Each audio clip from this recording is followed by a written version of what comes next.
Yes, come to the topic. बता दूंगी मैं बाद में फिर से, ठीक है। नेक्स्ट पॉइंट आ जाता है drying of regression lines. Drying of regression lines. अब हमने रिग्रेशन लाइंस ड्रॉ करनी है। तो रिग्रेशन लाइन ड्रॉ करने के लिए सबसे पहले हमारे पास दोनों इक्वेशंस होनी चाहिए, ठीक है। रिग्रेशन लाइंस को ड्रॉ करने से पहले हमारे पास दोनों इक्वेशंस होने चाहिए।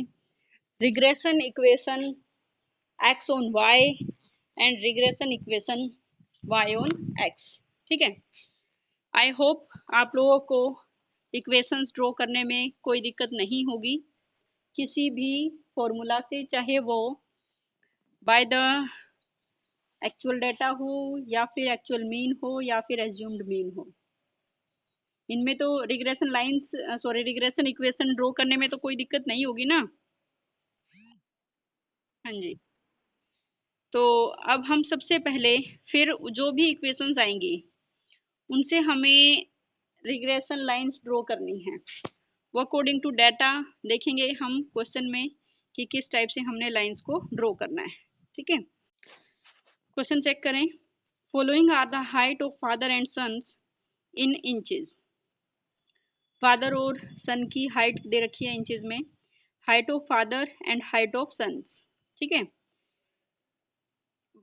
Find the two lines of regression and calculate the estimate of the height of the son when the height of the father is 67.5 inches। क्या कहा इन्होंने? Find the two lines of regression। हमें दोनों line draw करनी है और calculate करनी है estimate height of the son। बच्चे की हाइट मेजर करनी है जबकि पिता की हाइट हमें दे रखी है। हमने पिता को क्या माना यहाँ पर? x और सन को क्या माना? y। तो हमें कौन सी लाइन ड्रॉ करनी पड़ेगी?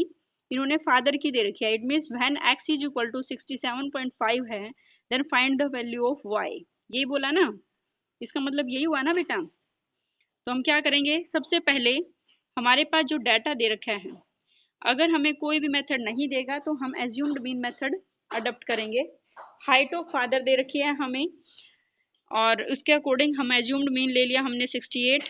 dx फाइंड आउट किया, dx स्क्वायर हो गया, फादर हो बेटा की होगी, फिर dy हो गया, dy स्क्वायर और फिर dx और dy, और ये सारी कैलकुलेशंस हमारी हो जाती हैं। आफ्टर दैट फिर हम क्या करेंगे, रिग्रेशन इक्वेशंस निकाल लेंगे ऑफ x ऑन y, ठीक है।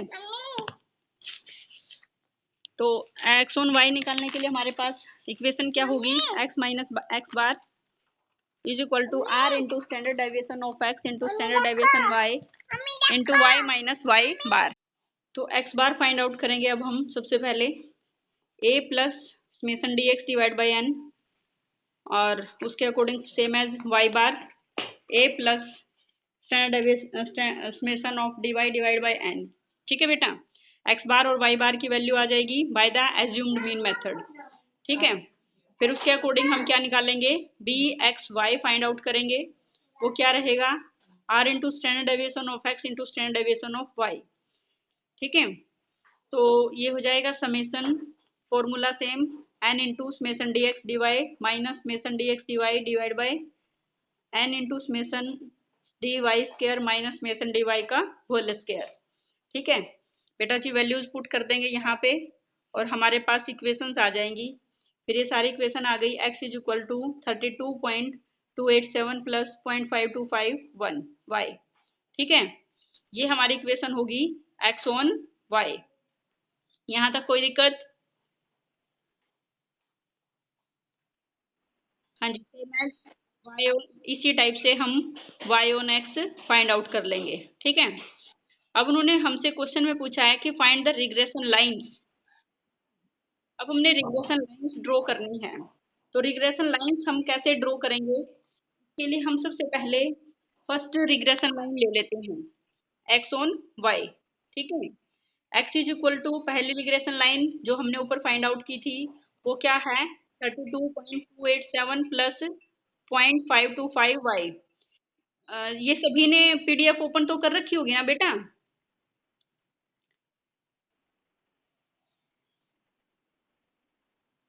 अच्छा, बुक में सेम है ना ये क्वेश्चन? भावना, अब हम क्या करेंगे, जो भी हमें टेबल दे रखी है ना टेबल, एक्स ऑन वाई। हाँ जी, जब हम एक्स ऑन वाई लेंगे तो उसमें हमने गिवन वैल्यू ऑफ वाई देखनी है। ठीक है, वाई की वैल्यू क्या क्या दे रखी है टेबल में, उन्होंने हमें टेबल में दे रखी हैं ये वाई की वैल्यूज 67, 68, 64, 72, यही दे रखी है ना। तो यहाँ पे हमने वही वैल्यूज लिख ली सारी के सारी, वाई की value, given value of y. ठीक है, अब हमें जब वाई की वैल्यू दे रखी है तो हमें एक्स की वैल्यू निकालनी है। ठीक है, क्यों निकालनी है, क्योंकि हमें रिग्रेशन लाइंस ड्रॉ करनी है। तो जो हमें ये x की वैल्यू, जो इक्वेशन आई है हमारी, x is equal to 32.287 plus 0.525y, ये है ना इक्वेशन, x इक्वेशन जो हमने निकाल ली है। उस इक्वेशन में जहां जहां y है उसकी जगह हम जो वैल्यू y लेंगे, देखो गिवन वैल्यू ऑफ y में पहली वैल्यू कितनी है, 67। तो 67 हम x की इक्वेशन में पुट कर देंगे। x की इक्वेशन है हमारी 32.287 प्लस 0.525 मल्टीप्लाई y है, y की जगह क्या रख दिया, 67। फिर इसका सॉल्यूशन कर दिया और ये आ गई 67.462।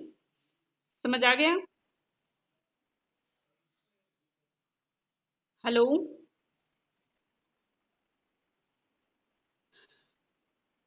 रितु, अरे y की जगह ही तो वैल्यू पुट करनी है बेटा, जो ये इक्वेशन आई है हमारी, x is equal to 32.287 plus 0.525 into y है ना जहाँ, तो y की जगह जो ये वैल्यू दे रखी है इन्होंने, गिवन वैल्यू ऑफ y, तो y की जगह 67 रख दिया और 67 मल्टीप्लाई करना है 0.525 के साथ। कैलकुलेटर आप लोगों के पास है? तो उसके साथ मल्टीप्लाई करके उसमें प्लस कर देंगे 32.287, और तो ये वैल्यू आ जाएगी हमारी 67.462। आगे, अब आगे फिर कितना है, 68 है, फिर y की जगह कितना रख देंगे, 68, फिर कितना है 64, फिर 64 रख देंगे y की जगह। इस टाइप से ये सारी वैल्यूज हम यहाँ पे पुट कर देंगे x इक्वेशन में। आगे बात समझ में, यही रख रखी है ना, समझ आया? भाई रिस्पॉन्स दिया करो। ठीक है, ऐसे ही सेम एज फिर हम y, computed value of y निकालेंगे। y इक्वेशन क्या आई थी हमारी, ऊपर कैलकुलेट की हमने, की थी ना, देखो ऊपर कितनी वैल्यू आई थी, y ऑन x इक्वेशन क्या आई थी, 39.562 प्लस 0.424x, ये इक्वेशन आई थी। हम्म, अब हम गिवन वैल्यू ऑफ x लेंगे सारी। अब जहां हमने y पुट किया था, अब यहाँ y होना है इक्वेशन में x की जगह क्या पुट कर देंगे, ये सारी x की वैल्यूज पुट कर देंगे। ठीक है, क्लियर? अब ये जो वैल्यूज आई हैं हमारी, इन सभी को हमने ड्रॉ करना है ग्राफ पेपर पे। ठीक है, तो हमारे पास ग्राफ पेपर है, इसमें हम x एक्सिस पे लेंगे हाइट ऑफ फादर, तो y एक्सिस पे लिया हमने हाइट ऑफ सन्स। ठीक है, यहाँ पे हम बेटा ये एस्टिमेटेड जो वैल्यूज हैं हमारी, हमने देखा कि मिनिमम कितना है, 62 है शायद मिनिमम, या 64 है ना, जो टेबल हमें क्वेश्चन में दे रखी है उसके अकॉर्डिंग, प्लस जो अब हमने कैलकुलेट की है उसके अकॉर्डिंग। ठीक है, देखो हम सबसे पहले ये ऊपर वाली ही देख लेते हैं, y ऑन x वाली इक्वेशन देखते हैं। अगर x 65 है तो y की वैल्यू कितनी आई है,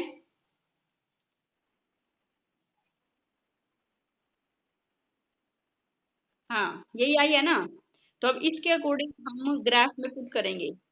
हमने यहाँ पे ग्राफ में ये ले लिया 60, 62, 64, 66, इस टाइप से ले लिया नीचे, ऐसे ही फिर यहाँ y एक्सिस पे ले लिया।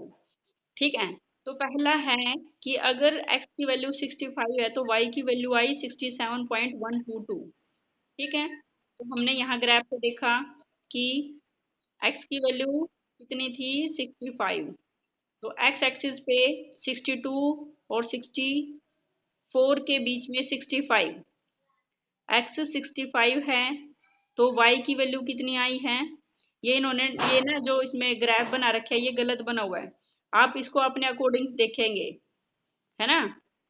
हाँ गलत लगी हुई है इसमें ये डॉट्स, तो आप देख लेंगे सही उसके अकॉर्डिंग। जो हमने अब ड्रॉ की है 65 है तो वाई कितना रखेंगे 67.122। ऐसे ही एक्स 66 है तो कितना आएगा 67.546 पे, ठीक है ना। इक्वेशन आ जाएगी वाई ऑन एक्स। ऐसे ही फिर हम ऊपर वाली इक्वेशन, ठीक है, अगर वाई इज 67 है तो एक्स कितना आया 67.462, 68 है तो वो कितना आया 67.987, ठीक है। तो ऐसे ऐसे करके हम यहाँ ग्राफ पर प्लॉट कर लेंगे, समझ आया। अब उन्होंने क्वेश्चन में क्या कह रखा था कि अगर फादर की हाइट 67.5 है तो what is the height of son, तो सन की हाइट क्या होगी। तो सन क्या माना था हमने y, तो y कैलकुलेट करना है when x is equal to 67.5। तो हम कौन सी इक्वेशन में रखेंगे y ऑन x में। तो यहाँ पे y ऑन x में हमने रखा और ये फादर की जो एज सन की जो हाइट है वो कितनी आ गई 68.182 इंचेस। ओके, नेक्स्ट आता है स्टैंडर्ड एरर ऑफ एस्टीमेट। जैसे हमने कोरिलेशन में निकाला था स्टैंडर्ड एरर, वहां पे हमने निकाला था पहले प्रोबेबल एरर और उसके बाद हमने क्या निकाला था स्टैंडर्ड एरर।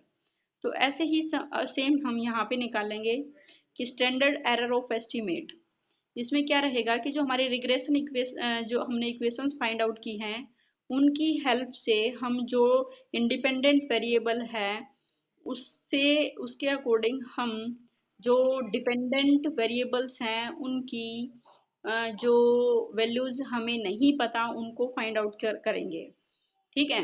इसके लिए जो हमारा फॉर्मूला होगा वो क्या होगा standard error of estimate of x, ठीक है। इसको हम एस और एक्स रख सकते हैं, इससे हमें पता चलेगा कि standard error of estimate of X series निकालना है तो इज इक्वल टू क्या हो जाएगा under the root summation X minus X C divided by N, ठीक है। और ये summation of X minus X C और इसका होल स्क्वायर। बात आती है कि एक्स सी क्या है एस्टिमेटेड वैल्यू ऑफ एक्स है और वाई सी क्या है एस्टिमेटेड वैल्यू ऑफ वाई है। देखो नीचे दे रखा है एक्स एंड वाई, वाई क्या है actual value of X and Y, X C का मतलब है एस्टिमेटेड वैल्यू ऑफ एक्स और वाई सी क्या है एस्टिमेटेड वैल्यू ऑफ वाई जो हमने एस्टिमेट लगाई है। N stands for number of items, ठीक है। या फिर हम इसका दूसरा मेथड अडॉप्ट कर सकते हैं, वो क्या रहेगा standard error of estimate is equal to standard deviation of X into under the root 1 minus R square. Most of all ये वाला फॉर्मूला अप्लाई किया जाता है, ठीक है। Standard deviation of X into 1 minus R square और whole root, ठीक है। ऐसे ही standard estimate of Y is equal to standardization of y under the root 1 minus R square, ये वाला फॉर्मूला अडॉप्ट करेंगे आप लोग, ओके। जहां पर हमारे पास r है और जहां अगर हमें क्वेश्चन में r और स्टैंडर्ड डेविएशन दे रखे हैं तो हम ये वाला फॉर्मूला अडॉप्ट करेंगे। अगर क्वेश्चन में हमें r और स्टैंडर्ड डेविएशन नहीं दे रखे हैं तो हम ऊपर वाला formula that is under the root summation x minus X C और whole square divide by n, ये ऊपर वाला फॉर्मूला यूज करेंगे, ठीक है। क्वेश्चन देखें from the following data compute the two regression equations and both standard error of estimates, ठीक है। एस एक्स वाई और x y x find out कर रहे हैं, ठीक है। तो इसके लिए हम क्या करेंगे वही सेम प्रोसेस रहेगा। सबसे पहले तो हमने दोनों रिग्रेशन इक्वेशंस निकालनी है, तो रिग्रेशन इक्वेशन निकालनी है तो क्या रहेगा वही हम जिस मर्जी मेथड से निकाल सकते हैं। इन्होंने यहाँ पे मेथड लगाया है एक्चुअल मीन मेथड, तो नो प्रॉब्लम एक्चुअल मीन से कर लेंगे। X minus X bar is equal to B x Y या फिर हम R into standard deviation of x divide by standard deviation of Y. Into Y minus Y bar, ऐसे put कर सकते हैं। ठीक है, और फॉर्मूला क्या हो जाएगा, बी एक्स वाई, क्योंकि हम एक्चुअल मीन से कर रहे हैं तो summation of X Y divided by summation X square, summation Y square. ठीक है, यहाँ पे डी एक्स डी वाई लिख रखा है, आप इसको क्योंकि एक्चुअल मीन से है तो डी वाई डी एक्स नहीं होगा, क्या हो जाएगा, summation X Y divide by summation Y square. Equations बन गई हमारी एक्स ऑन वाई और वाई ऑन एक्स। ठीक है, अब इन्होंने कहा है कि दोनों रिग्रेशन इक्वेशंस बताइए। ठीक है, तो अब हम इसको कैसे कैलकुलेट करेंगे। जो हमारी फर्स्ट इक्वेशन आई है एक्स ऑन वाई, क्या आई है, x is equal to 16.4 minus 1.3 y, ये वाली वैल्यू आई है ना। यस, एक्स ऑन वाई, हाँ जी, और वाई ऑन 11.9 माइनस 0.65 वाई। तो हमने दोनों रिग्रेशन इक्वेशंस इस टाइप से रखी। तो जो ये रिग्रेशन इक्वेशंस अब आई हैं वो होंगी हमारी एक्स सी और वाई सी एस्टिमेटेड। ठीक है, जो क्वेश्चन में हमने स्टैंडर्ड एरर ऑफ एस्टिमेट निकालना है x माइनस एक्स सी, तो जो एक्स सी है वो क्या आई हमारी इक्वेशन, यही फर्स्ट इक्वेशन है 16.4 माइनस 1.3 वाई, और वाई सी क्या होगी 11.9 माइनस 0.65 एक्स। ठीक है, अब हम इनकी जो वैल्यूज निकल के आएंगी, मतलब अब हम इन दोनों रिग्रेशन इक्वेशंस को सोल्व करेंगे। रिग्रेशन लाइन ड्रॉ करने के लिए जो मेथड लगाया था ना हमने, वही सेम पॉइंट कि अगर y की वैल्यू 9 है, हमारे क्वेश्चन में दे रखी है ना, यही क्वेश्चन क्या था कि y की वैल्यू 9, 11, 5, 8, 7 ये है, कि अगर y की वैल्यू y ऑन x में रखेंगे 9 है तो x की वैल्यू कितनी आएगी, फर्स्ट इक्वेशन में 16.4 माइनस 1.3, वाई की जगह क्या रख दिया 9, ये वैल्यू आ गई हमारी 4.7, तो ये वैल्यू आ गई x c, it means estimated. ठीक है, ऐसे ही सेम एज वाई की वैल्यू निकालेंगे, y on x on y में अगर एक्स दे रखा है तो वाई सी निकल के आ जाएगा। ठीक है, समझ आ गए ये दोनों पॉइंट्स जी। तो ये हो गए हमारे एक्स, हमारे पास एक्चुअल डाटा है और एक्स सी हमने इक्वेशन को सोल्व कर दिया, वाई हमारा एक्चुअल डाटा है और वाई सी हमने इक्वेशन को सोल्व कर दिया। तो अब यहाँ पे एक कॉलम बना देंगे हम, क्योंकि हमारा फॉर्मूला क्या बनता है, S X is equal to under the root summation X minus X C और होल स्क्वायर। तो सबसे पहले हमारे पास एक्स डाटा जो कि एक्चुअल टेबल में है, क्वेश्चन में है, एक्स सी जो हमने अभी अभी फाइंड आउट किया है 4.7 ऊपर, 2.1, 9.96 और 7.3। ठीक है, ऐसे फिर हम क्या कर देंगे, एक्स माइनस एक्स सी। ठीक है, ये निकाल दिया, दोनों का डिफरेंस हो गया, फिर जो आया उसका स्केयर कर दिया, 1.3 स्केयर क्या हो जाएगा 1.69। ठीक है, माइनस 0.1 माइनस 0.1 होल स्केयर इस टाइप से चला गया, ऐसे ही y हो गया, फिर y c, y minus y c, फिर वाई माइनस वाई सी और होल स्केयर।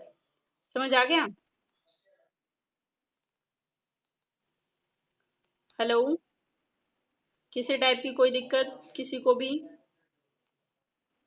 हाँ जी, हाँ जी, स्टैंडर्ड एरर ऑफ एस्टीमेट हम निकाल देंगे, फॉर्मूला में रख दिया, और ये आ गया हमारा 1.13, और ऐसे ही standard error of estimate of Y ये आ गया 0.787।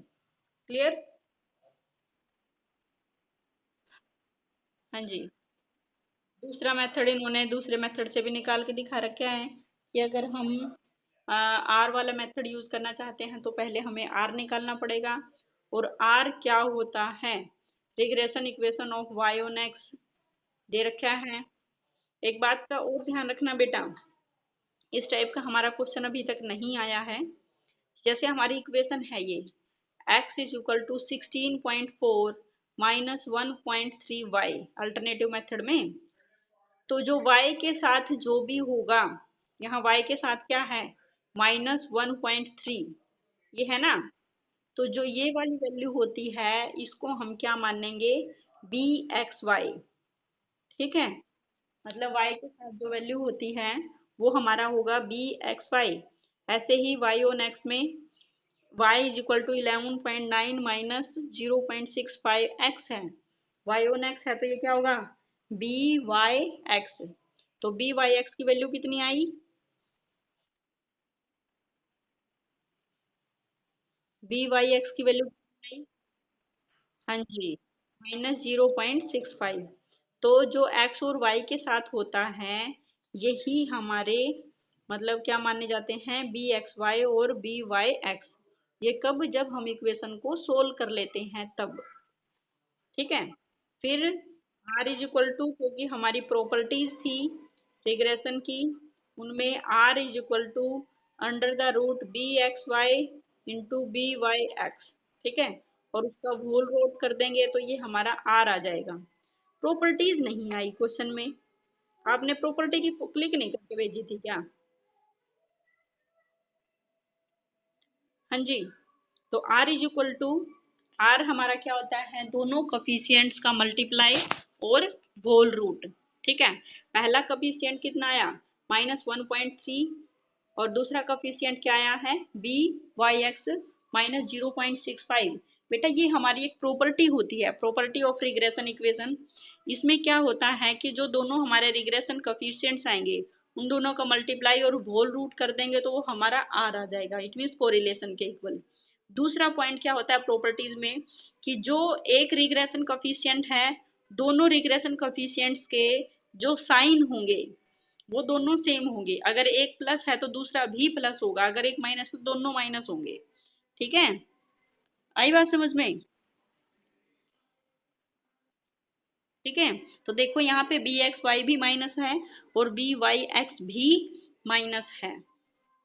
ठीक है, और फिर इन दोनों की मल्टीप्लाई करेंगे तो माइनस माइनस प्लस। ठीक है, तो हमारा जो साइन वो है, मतलब कोरिलेशन है, वो भी हमारा उसमें ही आ जाएगा, माइनस में ही। ठीक है, मतलब साइन हम उसको फिर बाहर लेंगे और वो भी हमारा माइनस में ही आएगा। ठीक है, फिर हमने स्टैंडर्ड डेविएशन एक्स निकाल दिया, वही summation x square divide by n. Formula रख देंगे स्टैंडर्ड डेविएशन ऑफ वाई का डायरेक्ट मेथड से। फिर स्टैंडर्ड एरर ऑफ एस्टिमेट, वही standard deviation of x into 1 - r²। 1 - r² कितना आया था हमारा, -0.9192 आया था ना, उसका स्केयर कर दिया, फॉर्मूले में रख दिया, ये एक्स की वैल्यू आ गई। ऐसे ही फिर हमारा वाई आ गया। समझ आ गए, हम दोनों से किसी भी तरह से हम क्वेश्चन कर सकते हैं। ठीक है, नेक्स्ट देखेंगे, find the standard error of estimate, standard deviation x, standard deviation of y और आर दे रखे हैं। बस हमें ये दिया ना उन्होंने, स्टैंडर्ड ऑफ एस्टीमेट निकालो। देखो जब हमें स्टैंडर्ड डेविएशंस दे रखे होते हैं तो हम कौन सा फॉर्मूला लगाएंगे, स्टैंडर्ड डेविएशन वाला लगाएंगे, standard deviation of x into 1 - r²। R हमारे पास दे रखा है, फॉर्मूले में पुट कर देंगे। ठीक है, ऐसे ही फिर दूसरा निकाल देंगे, इसमें तो कोई दिक्कत नहीं है। आगे समझ। Find the mean of X and Y variables, next question देखेंगे। Find the mean of X and Y variables and coefficient of correlations between them from the following two regression equations. Also calculate the standard error of estimate of y on x given that standard deviation x is equal to 3. No problem I think. क्या कहा इन्होंने कि mean they रखी है हमें, हमें निकालना है find the mean of X and Y variables, it means X bar और वाई बार निकालना है। दूसरा कोफिशिएंट ऑफ कोरिलेशन आर निकालना है between them from the following two regression equations. ठीक है, also find the standard error of estimate, s x निकालना है जबकि हमें एक्स ऑन वाई निकालना है, वाई ऑन एक्स सॉरी, और जबकि हमें स्टैंडर्ड डेविएशन ऑफ एक्स 3 दे रखा है। हमें दो इक्वेशन दे रखी हैं, देखो it is most important question for final exam point of view. ठीक है, इस टाइप के क्वेश्चन आते हैं पेपर में, टिक मार्क कर लेंगे। देखो सबसे पहले है 2y - x - 50 is equal to 0। दूसरा है 3y - 2x - 10 is equal to 0। यहाँ पे बेटा जी हमें दो बातें देखनी है। अभी हमें ये नहीं पता कि कौन सी इक्वेशन हमारी एक्स ऑन वाई है और कौन सी इक्वेशन हमारी वाई ऑन एक्स है। ठीक है, तो सबसे पहले हम क्या करेंगे, दोनों इक्वेशंस को सोल्व करेंगे। एक्स और वाई की वैल्यू निकलेंगी, जो एक्स और वाई की वैल्यू आएंगी ना इन दोनों इक्वेशन को सोल्व करके, वो एक्स बार और वाई बार आएंगे। ठीक है, देखो क्वेश्चन, हमने दोनों इक्वेशंस को सोल्व किया। पहली है 2y माइनस एक्स माइनस 50 उधर ले जाएंगे प्लस 50 हो गया। ऐसे ही दूसरा है 3y माइनस 2x माइनस 10, तो माइनस 10 को भी उधर ले जाएंगे तो ये हो जाएगा प्लस 10। तो दो इक्वेशन आ गई, फर्स्ट आ गई 2y minus x is equal to 50 और दूसरी आ गई 3y minus 2x is equal to 10। ठीक है, मल्टीप्लाई इक्वेशन करेंगे हम 1, मतलब दोनों इक्वेशन को सोल्व कर देंगे। सोल्व करने में तो आई थिंक कोई दिक्कत नहीं होगी ना। हाँ जी, तो y की वैल्यू कितनी आ गई 90। तो जो ये y की वैल्यू आई है ना, ये y बार आया है। ठीक है, ऐसे ही फिर हम दूसरी इक्वेशन निकाल देंगे, y की वैल्यू दूसरी इक्वेशन किसी भी वैल्यू इक्वेशन में पुट कर दिया, तो यहाँ से x की वैल्यू आ गई कितनी 130। तो x तो की वैल्यू 130 आई, इसका मतलब ये x बार की वैल्यू आई है 130। अब हम दोनों इक्वेशन से कोरिलेशन कोफिशिएंट निकाल लेंगे। Correlation coefficient it means r is equal to B x y into b y x, ये होता है ना। तो हमें ये दोनों फाइंड इक्वेशन निकालने के लिए सबसे पहले हमें ये पता होना चाहिए कि बी एक्स वाई इक्वेशन कौन सी है और बी वाई एक्स इक्वेशन कौन सी है। तो सबसे पहले हम मान लेते हैं जो पहली इक्वेशन थी 2y माइनस एक्स माइनस 50, जो पहली इक्वेशन थी, तो यहाँ पे लिखना पड़ेगा बेटा आप लोगों को। देखो दे रखा है the value of b x y and b y x will be calculated as under. सबसे पहले लेट का मीन्स मान लेना। मान लो कि जब first equation be regression equation of x on y, मान लिया हमने पहली इक्वेशन जो एक्स ऑन वाई है वो कितनी है, कौन सी है, 2y माइनस एक्स माइनस 50, पहली इक्वेशन हमने एक्स ऑन वाई मान ली। तो यहाँ पे हम एक्स ऑन वाई हैं तो सिर्फ इधर एक्स रख के बाकी को दूसरी साइड ले जाएंगे। समझ रहे हैं ना आप, माइनस एक्स यहाँ रखा तो दूसरी साइड ले गए तो 50 माइनस 2y, क्योंकि इक्वेशन में हम ऐसे लिखते हैं कि y वाली वैल्यू बाद में। फिर माइनस साइन उधर ले गए तो माइनस 50, माइनस उधर ले गए तो प्लस 2y। तो इसमें क्या आया हमारा कि x की वैल्यू b x y is equal to 2 आया। हेलो, हाँ जी, एक बात का ध्यान रखना बेटा हमेशा, क्योंकि जो हमने ऊपर लिखा है ना r is equal to under the root b x y multiply b y x, ये लिखा ना होल रूट। और आपको ये पता है कि r की वैल्यू कभी भी एक से ज्यादा नहीं होती, यही है ना। Correlation it means r is equal to less than equal to 0 and greater than equal to 1, ये होता है ना। ना sorry, minus less than equal to minus 1 and greater than equal to minus 1 and less than equal to 1, ये होता है ना। Minus 1 और 1 के बीच में होता है डिग्री, डिग्री पढ़ी थी ना हमने, डिग्री ऑफ कोरिलेशन। और नेगेटिव माइनस एक और प्लस एक, माइनस एक और प्लस वन के बीच में आंसर आना चाहिए। इट मीन्स आर है वो कभी भी एक से ज्यादा नहीं होगा और ना ही एक से कम होगा। इसका मतलब जब हम बी एक्स वाई और बी वाई एक्स इन दोनों को मल्टीप्लाई करेंगे और होल रूट करेंगे तो आंसर जो आएगा वो एक से ज्यादा नहीं आना चाहिए। अगर एक से ज्यादा आ जाता है तो जो हमने इक्वेशन माननी है दोनों, एक्स पहली इक्वेशन को हमने एक्स ऑन वाई माना है और वाई दूसरी इक्वेशन को वाई ऑन एक्स माना है, तो इसका मतलब हमारी अजम्पशन गलत हो गई। तो हमने दोबारा फिर उन इक्वेशंस को उल्टा मानना पड़ेगा, पहली इक्वेशन को वाई ऑन एक्स मानेंगे और दूसरी इक्वेशन को एक्स ऑन वाई मानेंगे। ठीक है ना। तो पहली इक्वेशन में हमने पढ़ा था अभी minus x is equal to minus 50 plus 2y आया, तो y के साथ जो भी मल्टीप्लाई है तो वो क्या हो गया, बी एक्स वाई हो गया। कितना आ गया बी दो।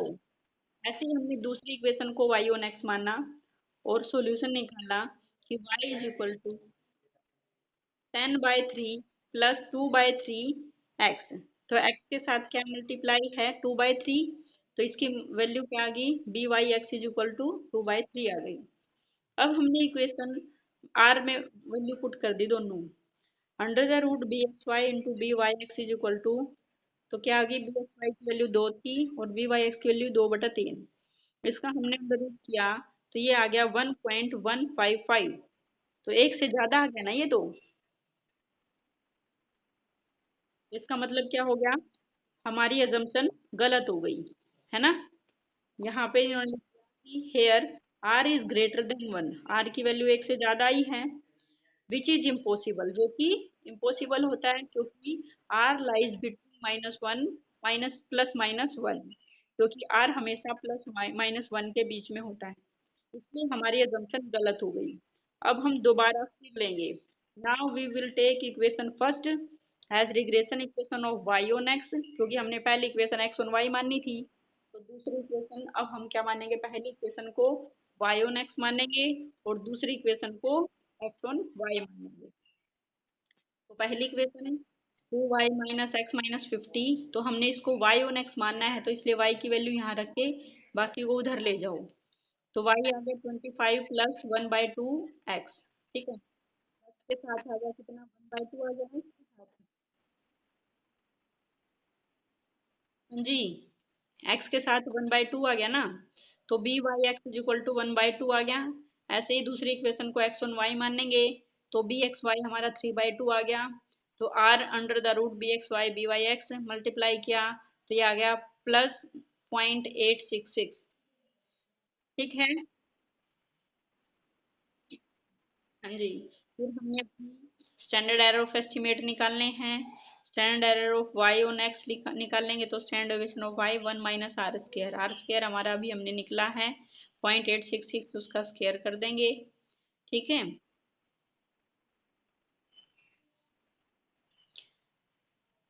स्टैंडर्ड डेविएशन निकालना पड़ेगा हमें। स्टैंडर्ड डेविएशन ऑफ वाई कैसे निकलेगा, b x y is equal to r into standard deviation of x.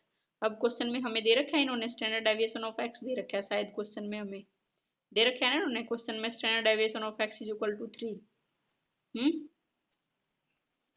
तो तो यहाँ पे standard deviation b x y is equal to r into standard deviation of x divide by standard deviation of y. हमें standard deviation of y निकालना है, बाकी सब कुछ हमारे पास है। पुट कर देंगे, स्टैंडर्ड डेविएशन ऑफ वाई की वैल्यू आ जाएगी, फिर फॉर्मूला में रख देंगे और इस टाइप से हमारा आ जाएगा standard error of estimate of y, ठीक है। आज तक शायद इतना इनफ है।